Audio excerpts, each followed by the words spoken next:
ओम श्री सांब शिवाय नमः।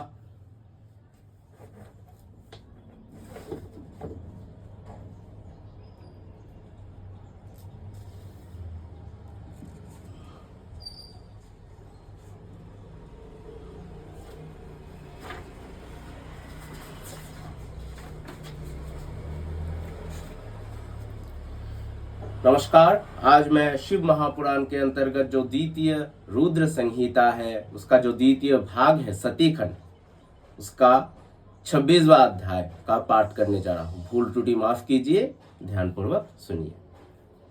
अथो षट्विंशोऽध्याय। सती के उपाख्यान में शिव के साथ दक्ष का विरोध वर्णन। ब्रह्मा जी बोले, हे नारद, पूर्व काल में प्रयाग में एकत्रित हुए समस्त मुनियों तथा महात्मनों की विधि विधान से एक बहुत बड़ा यज्ञ हुआ। उस यज्ञ में सिद्धगण, सनक आदि देवर्षि, प्रजापति, देवता तथा ब्रह्मा का साक्षात्कार करने वाले ज्ञानी आए।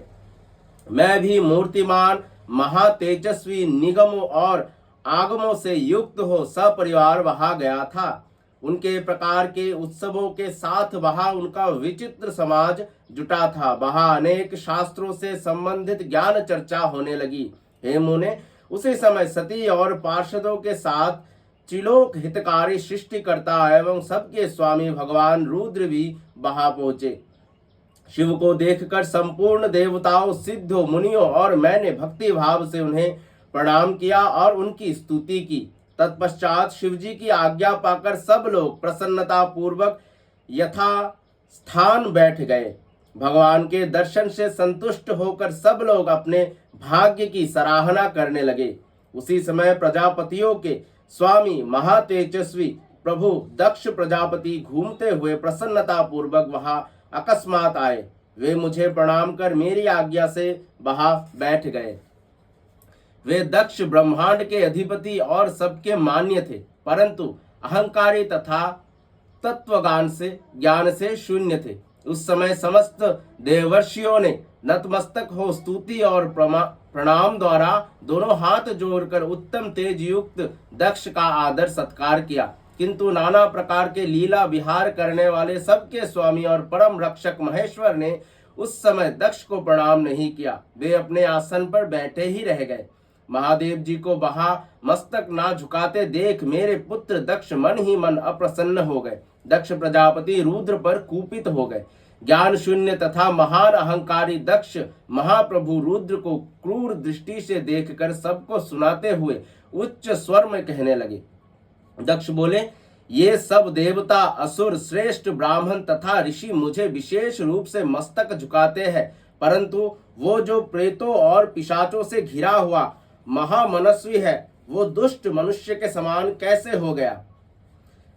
शमशान में निवास करने वाला निर्लज मुझे इस समय प्रणाम क्यों नहीं किया? इसके वेदोक्त कर्म लुप्त हो गए हैं। ये भूतों और पिशाचों से सेवित हो मतवाला बना रहता है, शास्त्रीय विधि से रहित है तथा नीति मार्ग को सदा कलंकित करता है। इसके साथ रहने वाले या इसका अनुसरण करने वाले लोग पाखंडी, दुष्ट, पापाचारी तथा ब्राह्मणों को देखकर उद्दंडता पूर्वक उसकी निंदा करने वाले होते हैं। ये स्वयं ही स्त्री में आसक्त रहने वाले तथा रति कर्म में ही दक्ष है, अतः मैं इसे शाप देने के लिए उद्यत हूँ। ब्रह्मा जी बोले, इस प्रकार कहकर वे महादुष्ट दक्ष कुपित होकर रुद्र के प्रति कहने लगे, हे ब्राह्मणों एवं देवताओं, ये रुद्र मेरे तथा आप सभी के द्वारा वध्य है। दक्ष बोले, मैं इस रुद्र को यज्ञ से बहिष्कृत करता हूँ। ये चारों वर्णों से बाहर शमशान में निवास करने वाला तथा उत्तम कुल और जन्म से हीन है, इसीलिए ये देवताओं के साथ यज्ञ में भाग ना पाए।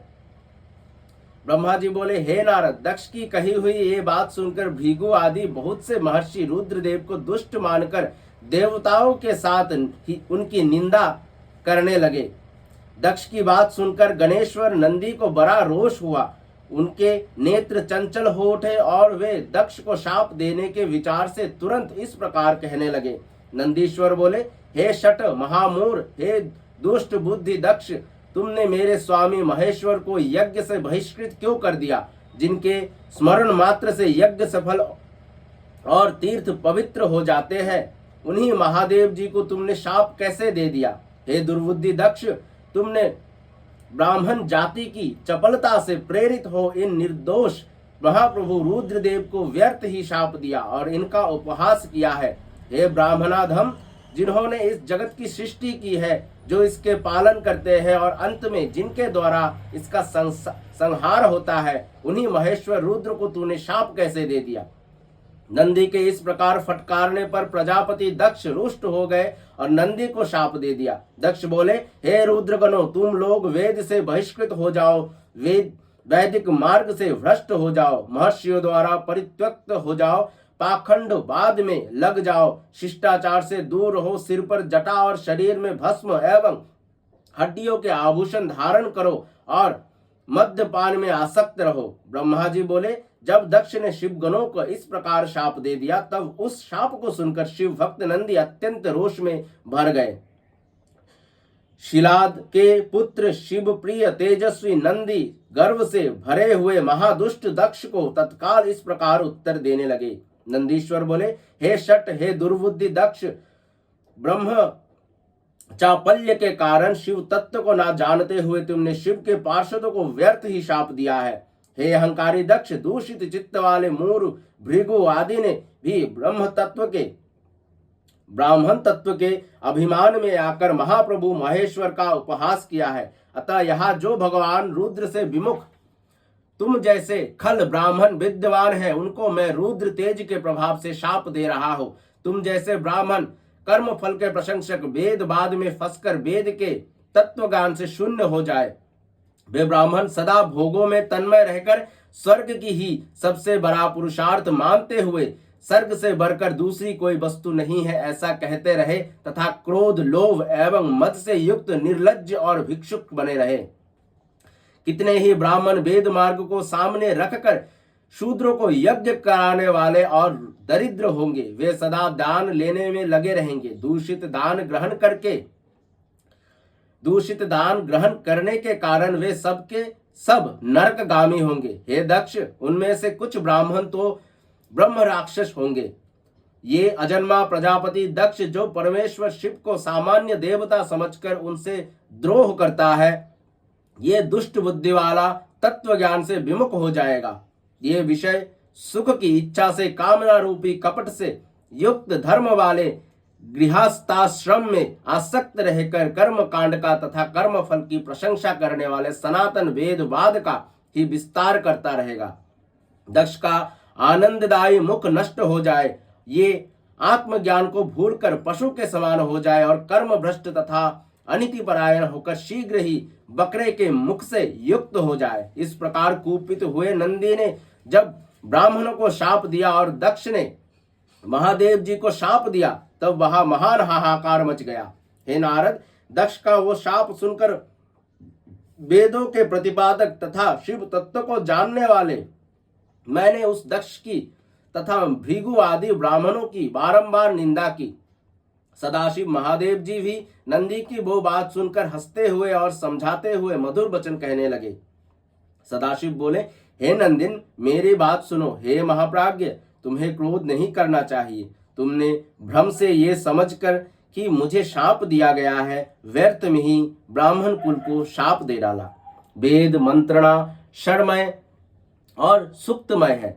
उसके प्रत्येक सुक्त में समस्त देहधारियों की आत्मा प्रतिष्ठित है। उन मंत्रों के ज्ञाता नित्य आत्मवेदता है। इसीलिए तुम रोषवश उन्हें शाप न दो। किसी कुत्सित बुद्धि वाले को भी कभी वेद को शाप नहीं देना चाहिए। इस समय मुझे शाप नहीं मिला है, इस बात को तुम्हें ठीक ठीक समझना चाहिए। हे महामते, तुम तो सनकादि को भी तत्व ज्ञान का उपदेश देने वाले हो, अतः शांत हो जाओ। मैं ही यज्ञ हूं, मैं ही यज्ञ कर्म हूं, यज्ञों के अंग भी मैं हूं, यज्ञ की आत्मा ही मैं हूं, यज्ञ परायण यजमान मैं ही हूं और यज्ञ से बहिष्कृत भी मैं ही हूं। यज्ञ कौन है, तुम कौन हो और ये कौन है? वास्तव में सब मैं ही हूं। तुम अपनी बुद्धि से इस बात का विचार करो। तुमने ब्राह्मणों को व्यर्थ ही शाप दे दिया है। हे महामते, हे नंदीन, तुम तत्वगान के द्वारा प्रपंच रचना को दूर करके विवेक परायण, स्वस्थ तथा क्रोध आदि से रहित हो जाओ। ब्रह्मा जी बोले, इस प्रकार भगवान शिव द्वारा समझाए जाने पर वे नंदी परम ज्ञान से युक्त और क्रोध रहित होकर शांत हो गए। वे भगवान शिव भी अपने प्राण प्रिय गण नंदी को बोध प्रदान करके गणों सहित वहां से प्रसन्नता पूर्वक अपने स्थान को चले गए। इधर रोष से युक्त दक्ष भी चित्त में शिव के प्रति द्रोह युक्त होकर ब्राह्मणों के साथ अपने स्थान को लौट गए। उस समय रुद्र को शाप दिए जाने की घटना का स्मरण करके दक्ष सदा महान रोष से भरे रहते हैं। मूर्ख बुद्धि वाले वे शिव के प्रति श्रद्धा को त्याग कर शिव पूजकों की निंदा करने लगे। हे तात, इस प्रकार परमात्मा शंभु के साथ दुर्व्यवहार करके दक्ष ने अपनी जिस दुष्ट बुद्धि का परिचय दिया था वो मैंने आपको बता दिया। अब उनकी और बड़ी दुर्बुद्धि के विषय में सुनिए, मैं बता रहा हूं। इस प्रकार श्री शिव महापुराण के अंतर्गत द्वितीय रुद्र संहिता के द्वितीय सती खंड में सती के उपाख्यान में शिव के साथ दक्ष का विरोध वर्णन नामक 26वां अध्याय पूर्ण हुआ। धन्यवाद। आने वाले कल में हम सप्तविंश अध्याय यानी कि 27वां अध्याय का पाठ करेंगे, जहां दक्ष प्रजापति द्वारा महान यज्ञ का प्रारंभ, यज्ञ में दक्ष द्वारा शिव के नाम बुलाए जाने पर दधि द्वारा दक्ष की भत्सरना करना, दक्ष के द्वारा शिव निंदा करने पर दधी जी का वहां से प्रस्थान। धन्यवाद। सांब सदाशिव सांब, सदाशिव सांब, सदाशिव हर शंभु।